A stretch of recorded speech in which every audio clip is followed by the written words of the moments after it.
ayam jantan yang tidak bisa berkokok. Di sebuah peternakan yang permai di antara bukit-bukit hijau, matahari pagi mulai mengintip. Semua hewan masih tertidur lelap, menunggu suara yang selalu mereka kenal untuk memulai hari. Di atas pagar tertinggi, seekor ayam jantan bernama Rocky berdiri dengan gagah. Ia membusungkan dadanya yang berbulu warna-warni, menarik napas dalam-dalam, dan membuka paruhnya untuk berkokok. Tapi yang keluar bukanlah suara kukuruyuk yang nyaring. Yang terdengar hanyalah suara ciit yang kecil dan serak. Rocky mencoba lagi dan lagi, tapi suaranya tetap tidak mau keluar.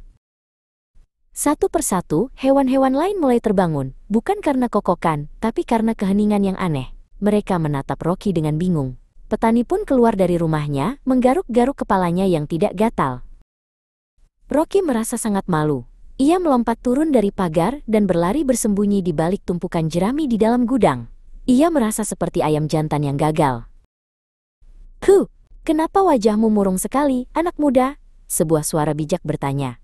Rocky mendongak dan melihat Profesor Hood, seekor burung hantu tua yang bijaksana, sedang bertengger di atas balok kayu. "Aku tidak bisa berkokok," keluh Rocky. "Aku tidak bisa membangunkan peternakan." Profesor Hood tersenyum. "Membangunkan seseorang tidak selalu harus dengan suara dari paruhmu. Ada banyak cara untuk membuat keributan." Rocky memikirkan kata-kata burung hantu itu. Ia keluar dari gudang, bertekad untuk menemukan cara baru. Ia melihat Daisy, si sapi sedang mengunyah rumput dengan santai, sebuah lonceng tergantung di lehernya. Ide muncul di kepalanya. Rocky mencoba melompat dan mematuk lonceng Daisy. Ting! Bunyinya pelan. Tidak cukup keras, Daisy hanya meliriknya dengan heran, lalu kembali mengunyah. Kemudian, Rocky melihat Bonnie si babi sedang berkubang di lumpur. Plop, splash. Suaranya cukup keras. Rocky mencoba melompat ke dalam kubangan lumpur di sebelah Bonnie. Bruk. Rocky mendarat di lumpur, tapi ia terlalu ringan. Ia hanya membuat percikan kecil dan seluruh tubuhnya kotor. Bonnie tertawa terbahak-bahak melihatnya. Merasa putus asa, Rocky berjalan gontai menuju bengkel Pak Tani. Ia mengintip ke dalam dan melihat berbagai macam benda logam yang berkilauan, kaleng-kaleng cat, panci-panci tua, dan sebuah tutup tempat sampah dari seng. Sebuah ide yang cemerlang muncul. Rocky menyeret sebuah panci tua dengan paruhnya dan mengambil sendok kayu yang tergeletak di tanah. Ia membutuhkan tempat yang tinggi.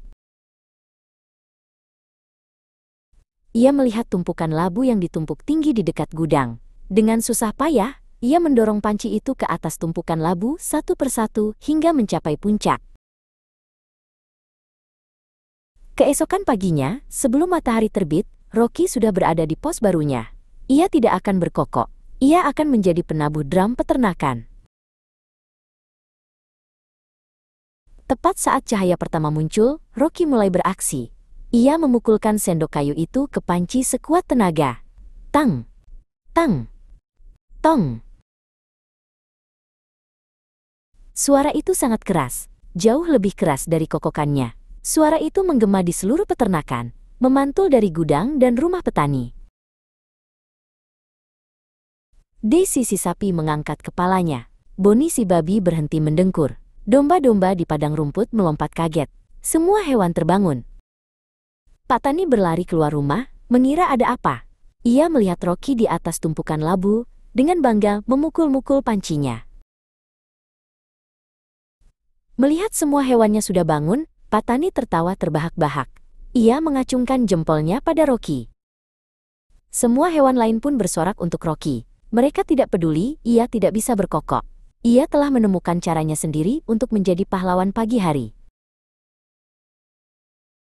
Rocky merasa sangat bangga. Ia mungkin ayam jantan yang tidak bisa berkokok, tapi ia adalah penabuh drum terbaik di seluruh dunia. Sejak hari itu, setiap pagi peternakan tidak lagi dibangunkan oleh suara kukuruyuk, melainkan oleh irama tang, tong yang ceria. Rocky belajar bahwa tidak apa-apa menjadi berbeda.